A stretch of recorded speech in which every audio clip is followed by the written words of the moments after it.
To understand the labs of septic shock, let's first go ahead and recall what septic shock is. So really briefly, remember, septic shock is infective material that you see in blood vessels. And white blood cells mount a response to this septic material.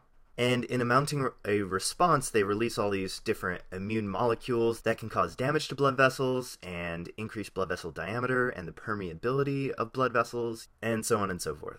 So, what's the first thing you think you would want to do in a patient who might have shock? Well, first of all, we want to diagnose it, right? So, what can we do to diagnose shock? Well, we have a couple of lab tests that we can use. So the first thing you want to do is check, what's going on. A patient comes in who has fevers, chills, they're sweating, they're very flushed, and you notice that their blood pressure is dropping. So you're thinking maybe septic shock. So the first thing you want to do is, aside from checking their temperature and checking their vital signs, is you want to check maybe they have an infection in their blood. Maybe there's infective material in their blood. So you can do that by getting blood cultures, because you want to grow out whatever is in the blood and see if it's a fungus or a bacteria or a virus. So blood cultures will allow you to figure out what organism is in the bloodstream. Next, you should probably figure out how severe the shock is and if it is in fact shock. Are the organs damaged? What's going on? So you'll get values such as lactic acid or serum lactate. And serum lactate is important because it shows you tissue perfusion. When cells of the body are no longer getting oxygen, so these little orange boxes are cells, when these guys are no longer getting oxygen, they have to resort through another way to produce energy. And that other way is anaerobic metabolism without oxygen. And a byproduct of that is lactate or lactic acid. So measuring the levels of serum lactate will tell you just how oxygen-starved these cells are.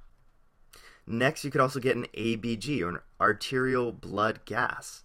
That will tell you how much oxygen is in the blood, and it'll also tell you other things like the carbon dioxide, different blood gases. And then you'll get some other lab tests that are maybe organ-specific. So, for example, you might want to get a BUN or a creatinine.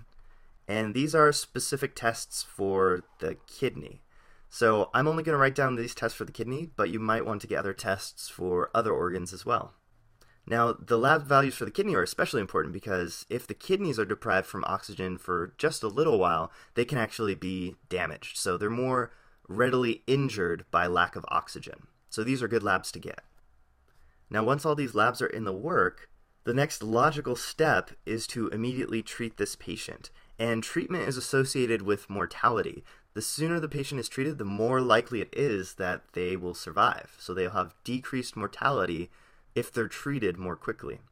And the treatment usually starts with just very broad spectrum antibiotics. Broad spectrum antibiotics. Now, why broad spectrum? Well, when you first treat sepsis, you'll have drawn a blood culture, but you won't have the results back yet. So you have to start with an antibiotic that can treat many different types of infections. Gram-positives, gram-negatives, many different types of bacteria. And if the patient does not really get better with broad-spectrum antibiotics, use of antifungals may also be indicated, because it could be a fungal infection. But usually you start here, broad-spectrum antibiotics, and then you'll check the blood cultures afterwards. And once those cultures return, the patient can be switched to a more tailored antibiotic therapy to provide an antibiotic or an antimicrobial that the organism is susceptible to. Now remember, not only is there an infection going on, but as a byproduct of this infection, the patient has a drop in blood pressure. So treatment will also include IV fluids to restore blood pressure, as well as a medication called pressors. And what pressors do is they help squeeze down blood vessels to allow an increase in systemic vascular resistance, or resistance of blood vessels, which helps restore the blood pressure as well. So both of these will increase blood pressure. So treatment will likely take days to weeks. And in the meantime, while the patient is recovering, what do you think the next logical step is? The patient has been diagnosed with septic shock, they're being treated for it, So the next step is really to see how the progress of the patient is. What's the progress of the infection? To check the progress, you might continue to get lactate, ABG, BUN, and creatinine to monitor the patient, but you can also get other labs such as a CRP or an ESR. Now, CRP stands for C-reactive protein, and ESR stands for erythrocyte sedimentation rate. Really, the names of these are somewhat inconsequential. The main idea here is you can track inflammation. So these allow you to track inflammation. And when a patient is first diagnosed with septic shock, these values are going to be very elevated, possibly up around 100 each of these. And just to give you an idea, the normal value of CRP should be less than 1 milligram per deciliter. And the normal ESR, it really depends on age, but it will be probably below 20 or maybe 25 millimeters per hour. That's the units of ESR, erythrocyte sedimentation rate. And so CRP and ESR, as I was saying, may be drastically elevated.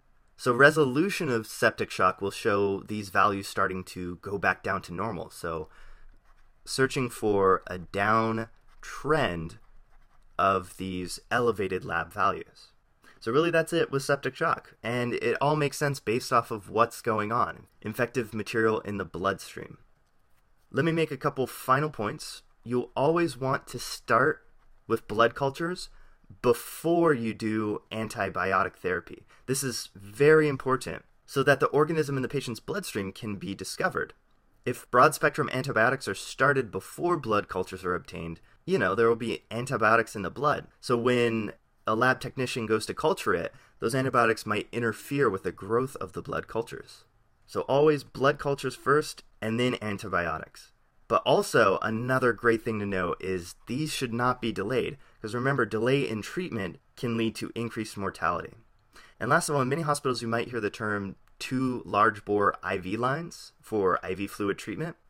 Essentially that's establishing 2 lines in either arm in which fluids can get to the patient. And they'll be called large bore because they'll be very large in diameter. These tubes will have a very large diameter. And this allows for IV fluid, to get to the patient quicker, so that blood pressure can be increased very quickly. So remember the steps: diagnosis, treatment, and then tracking progression of septic shock.